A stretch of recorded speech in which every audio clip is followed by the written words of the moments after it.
अस्सलाम वालेकुम नाजरीन, महकमा इत्तलात व राबिता आमा के हफ्तावार प्रोग्राम सुकून के आज के शुमारे में आपका खैर मकदम है। मैं हूं आपका मेजबान शकील शान।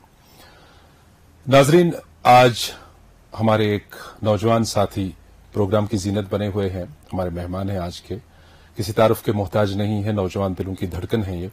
इनका नाम है आतिफ शौकत और स्टेज पे जब ये परफॉर्म करते हैं रैपर की हैसियत से और बहुत जबरदस्त अंदाज में, एनर्जेटिक अंदाज में, तब इन्हें लोग ए शॉर्ट म्यूजिक के नाम से जानते हैं। आतिफ, आपका बहुत बहुत इस्तकबाल है सुकून में। बजोलनस दर्द की नारन को सारन दिवान छुस्वन किम कुरलुर पार पिरवारे बजोलनस दर्द की नारन नी कशीर से उशहारान बजोलनस दर्द की नारन किम कुरलुर पार पिरवारे बजोलनस दर्द की नारन। सो अस्सलाम वालेकुम। वालेकुम अस्सलाम। आपने मुझे इस काबिल समझा कि मैं यहाँ पे आऊँ आपके सामने, सो शुक्रिया। और आप सब लोगों को भी अस्सलाम वालेकुम और थैंक यू सो मच इधर बुलाने के लिए। आतिफ, चूंकि आपने शुरुआत में कश्मीरी शेर से ही आपने शुरुआत की और मुझे ये लगता है कि आपको शायद कश्मीर से ज्यादा लगाव है, प्यार वैसे होना भी चाहिए, अपने वतन से सबको मोहब्बत होनी चाहिए। लेकिन आपकी मोहब्बत देख के मैं ये शायद अंदाजा लगा सकता हूँ कि आपके जितने भी गाने बनते हैं उनमें आप कश्मीर के हवाले से ही ज्यादा लिखना पसंद करते हैं। जी, मेरे जितने भी गाने अभी रिसेंटली मेरे 2 गाने आए हैं जो भी कश्मीर पे ही है जी, और आगे भी इंशाल्लाह जो भी आएंगे कश्मीर पे ही आएंगे, क्योंकि इस वादी से बहुत प्यार किया है जी, तो जितने भी आएंगे इसी पे आएंगे। तो आप मुझे बताइए कि मुख्तलिफ एक स्ट्रीम होती है, हर एक बच्चे का एक गोल होता है सेट। हालांकि झुकाव होता है बचपन में से ही। किसी बच्चे को स्कूल लाइफ में ही पता चलता है कि माँ बाप को मेरे बच्चे का झुकाव स्पोर्ट्स की तरफ है, ये राइटर बनना चाहता है, सिंगर बनना चाहता है, डांसर बनना चाहता है, बहुत सारे शौक उसके दिखाई देते हैं। एक्चुअली मेरी जो इंस्पिरेशन है वो मेरे बड़े भाई से। अच्छा, जब भी वो मेरे पास आते थे वो पहले गाते थे, मैं बहुत छोटा था, मुझे उतना भी समझ नहीं था कि क्या कर रहे हैं। फिर मैं जो थोड़ा थोड़ा बड़ा हो गया, I started when I was in 7th class, तो he gived me that push to do it. बाकी तो इंस्पिरेशन बहुत ही है, but he was the one who give me that energy to start it. अच्छा, आपकी इंस्पिरेशन आपके बड़े भाई? मेरे बड़े भाई हैं जी। तो वो इसके साथ कुछ था लगाव इनका? इसके साथ वो गाते रहते थे एक्चुअली, उनको भी शौक था पहले गाने का। तो आफ्टर दैट वो किसी और फील्ड में चले गए। अच्छा। तो मैंने पकड़ लिया ये। चलो, अच्छी बात है। तो जैसा मैंने आपको अभी कहा कि म्यूजिक की भी बहुत सारे जॉनर्स हैं, बहुत सारे स्ट्रीम्स हैं, तो यही रैप ही क्यों आपने चुना? Actually when I started to as a vocalist. मैं पहले गाता भी था। अच्छा।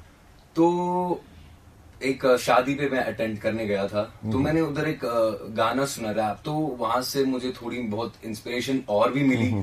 तो फिर लिखना भी उतना भी नहीं आता था, तो फिर लिखना भी खुद स्टार्ट किया और वहां से भी इंस्पिरेशन मिली। अच्छा, चलिए, अच्छी बात है। तो आप मुझे बताइए कि बाकायदा स्टेज पे या लोगों के सामने आतिफ या a short music as rapper कब आया? ये आया 2018 में एक हिसाब से, जब एक शो था टैगोर हॉल में, तो वहां से मैंने शुरुआत की। पहले तो शुरुआत तो 7th क्लास से ही की, बट वहां पे थोड़ा वो पुश मिला कि नहीं ये भी है। और कश्मीर में ज्यादातर वैसा कुछ सपोर्ट भी नहीं मिलता है, बाहर जाना पड़ता है। बट अगर मैं प्रेफर करूंगा कश्मीर में ही करूंगा, क्योंकि आने वाले नौजवान, आने वाले यूथ जो होंगे वो हमारी तरह स्ट्रगल ना कर पाए, वो आगे पहले ही बढ़ जाएं। तो यही मोटिव है पहले से ही कि कश्मीर को भी आगे बढ़ाएं। तो माशाल्लाह भी बहुत कश्मीर ग्रो कर रहा है, और अगर थोड़ी और सपोर्ट आए गवर्नमेंट की तरफ से या किसी और भी तरफ से, तो इंशाल्लाह वी कैन ग्रो। चलिए, माशाल्लाह आपकी उम्र अभी छोटी है, आपके लिए बहुत जिंदगी पड़ी है। अल्लाह आपको सलामत रखे और अपने फील्ड में कामयाब करे।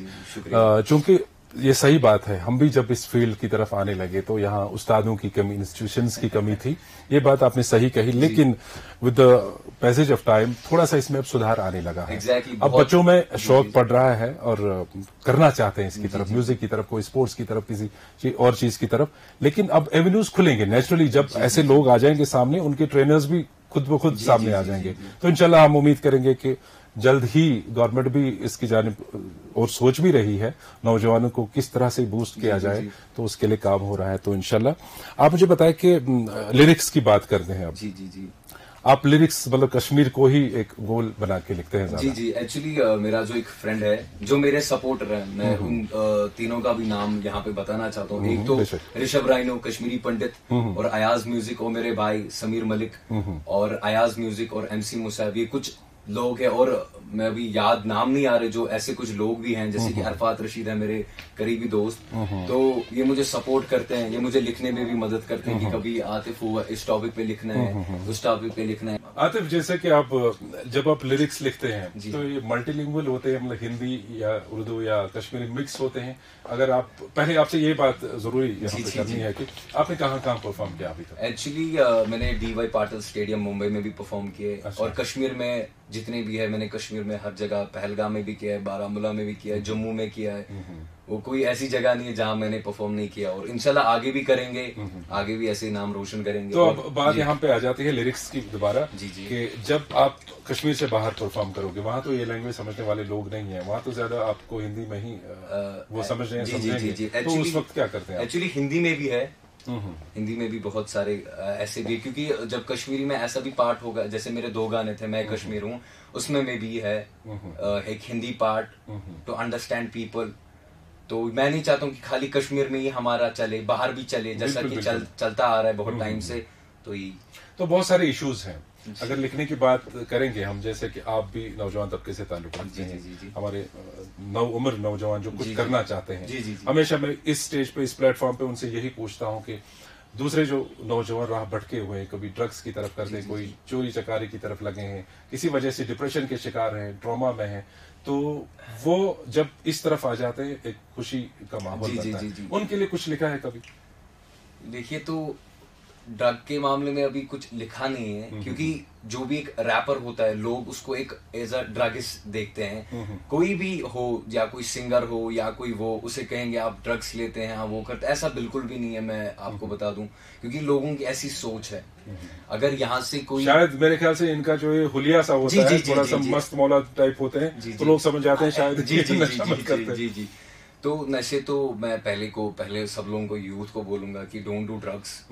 आपकी फैमिली आपके लिए बहुत सपोर्ट करती है, आपके लिए जान भी देती है, तो सबसे बड़ी बात है अपनी जिंदगी के लिए एक लंबा सफर होता है जिंदगी का, और ये नसीब से मिलती है इतनी खूबसूरत जिंदगी, इसको खूबसूरत अंदाज में ही जीने का तरीका सीखना चाहिए। और लाइफ बहुत शॉर्ट है, कभी भी कुछ भी हो सकता है, कुछ पता नहीं है। तो यही अपने भाइयों को भी बोलूंगा और यूथ को भी बोलूंगा कि ऐसा मत करें, अपना ख्याल रखें और खुश रहें। चूंकि आतिफ, हमारी जो ऑडियंस है मिक्स है, कश्मीर भी है, और माशाल्लाह जब दूरदर्शन और सोशल मीडिया पे हमारा प्रोग्राम चलता है जिस वक्त, तो पूरी दुनिया देखती है। हिंदी में एक थोड़ा सा जी, ये कुछ ऐसा है कि रक्षक रोकी है सड़कों पे, ना के रस्तों पे, देते रातों को दस्तक है, देता ना मैं सलाम है सियासती फलसफे, सियासत पे दे परचे, सोच इनकी शोच चाले, लोग डाले वोट, ये खाए नोट, गरीब के दिल पे चोट, असल में दिल में खोट। वेरी गुड, बहुत अच्छा। आप मुझे बताएं कि आगे क्या प्लान्स हैं आपके इस फन को लेकर के? एक्चुअली अभी तो फिलहाल हम कर रहे हैं इंडिपेंडेंटली ही, तो आगे भी देखेंगे, हम कमा भी सकते हैं इस चीज से, और मैं कमाता भी हूँ थोड़ा बहुत ही, मगर अपने लिए एक सेटिस्फिकेशन है कि तो दिन ब दिन बढ़ता ही जाएगा। एग्जैक्टली, दिन ब दिन बढ़ता। तो कितने लोग हैं आपके हम उम्र, जो आपके क्लास के लोग हैं, आपके मतलब एज के ग्रुप के लोग हैं जो रैप म्यूजिक की तरफ उनका रुझान? एक्चुअली बहुत सारे हैं जो मेरे एज ग्रुप के हैं, जैसे कि MC इमाद है, उजैर है, बहुत सारे ऐसे लोग हैं, जैसे कि UMX है, बहुत अच्छा कर लेते हैं, और अहमद वानी है, केन ट्रिपन है, कौन जिलानी, बहुत सारे ऐसे लोग जो मेरे दोस्त हैं।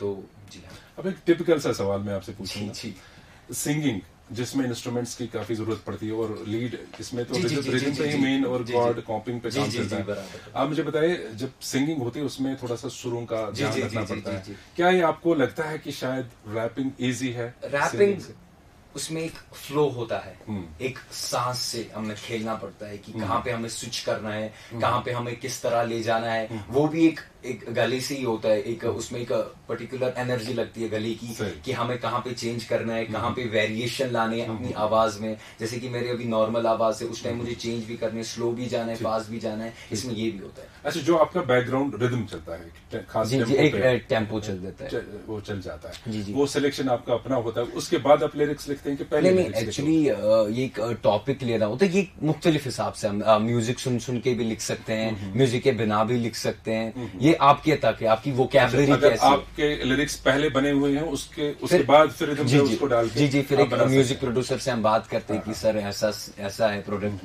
तो आप मुझे इसी जो मैं बोलूंगा वैसे ही म्यूजिक बनाएंगे, और उनको भी जो अच्छा लगेगा वो वैसे भी अपना ऐड कर देंगे। तो क्या लगता है आपको किस चीज की जरूरत है रैपिंग या सिंगिंग को प्रमोट करने के लिए? एक्चुअली उतने भी देखिए यहाँ पे लोग जो हैं अभी भी थोड़े बहुत ड्रग जैसे आपने बोला, तो ये अगर सुधर जाए तो हमारे लिए भी फायदा है, उनके लिए भी फायदा है, कुछ अच्छा ही कर लें कश्मीर के लिए ही फायदा है, और अगर गवर्नमेंट भी थोड़ा सा सपोर्ट करे इस चीज में तो बाकी।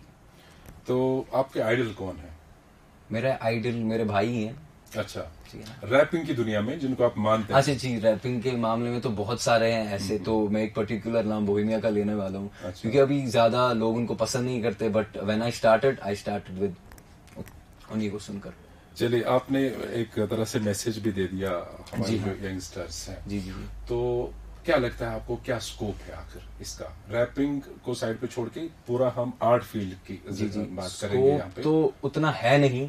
अगर हम खुद पे एक कंपटीशन रखे, खुद को ही कंपटीशन माने, तो अपने आप को एक सपोर्ट दें कि नहीं हो सकता है तो क्यों नहीं हो सकता। और कश्मीर में अगर थोड़ा सा गवर्नमेंट की तरफ, जो मैं फिर से दोहराता हूँ आपके सामने, अगर थोड़ा सा और सपोर्ट मिले तो इंशाल्लाह बहुत ही ज्यादा ग्रो करेगी कश्मीर की। तो जैसे कि हम वक्तन फवक्तन हमें हमेशा, या कोई भी इंसान जब किसी चीज को प्रमोट करने की, तो हम गवर्नमेंट पे ही जाते हैं कि इनका सपोर्ट जी दें। जी, क्योंकि लेकिन अपने तक भी बहुत कुछ है।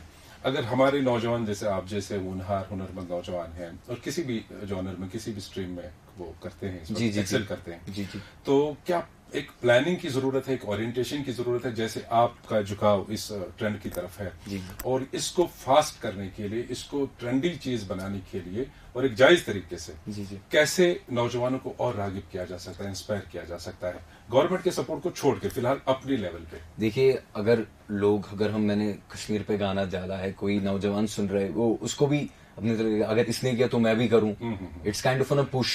अगर मैं गाने 5 या 6 7, तो जितने भी नौजवान होंगे मेरे एज के, वो तो सुनेंगे, वो बोलेंगे अगर इसने किया तो हम भी करेंगे। It's kind of social media के जरिए जी जी, सोशल मीडिया के जरिए उन तक पहुंच जाता है आजकल। और बहुत सारे आपको लगता है प्लेटफॉर्म। कि हाँ बिल्कुल, प्लेटफॉर्म्स जैसे हम स्टेज पे, तो माशाल्लाह कश्मीर में बहुत सारे इवेंट्स होते हैं। जी जी जी, ऐसी बात है। तो आपको मेरे ख्याल से एक नौजवानों को एक खुद से एक इनिशिएटिव लेना चाहिए। ये मेरी एक जाती राय है, जी, जी, क्योंकि जी। मैं भी आर्ट फील्ड से ही आया जी, हूं। जी। एक स्टेज अपने लिए तैयार करें, कोई कॉम्पिटिटिव कोई ऐसा इवेंट मैनेज करें जिसमें और लोग आ जाएं, तो शायद खुद ब खुद फिर गवर्नमेंट जी, की जी, जो इदारे हैं, एजेंसीज हैं, वो सामने सपोर्ट के लिए आ जाती है। खैर, आज आप हमारे प्रोग्राम जी, के शुक्रिया, मेहमान बने। शुक्रिया, बहुत बहुत शुक्रिया आपका। शुक्रिया, तो हम नाज़रीन को बताना चाहेंगे कि दूरदर्शन के अलावा हमारे सोशल मीडिया प्लेटफॉर्म्स पर ये प्रोग्राम दस्तयाब होता है। हमें हमेशा की तरह इस बार भी आपके फीडबैक का इंतजार रहेगा। दीजिए आज के मेहमान को और अपने मेजबान को आज के प्रोग्राम से इजाजत। खुदा हाफिज।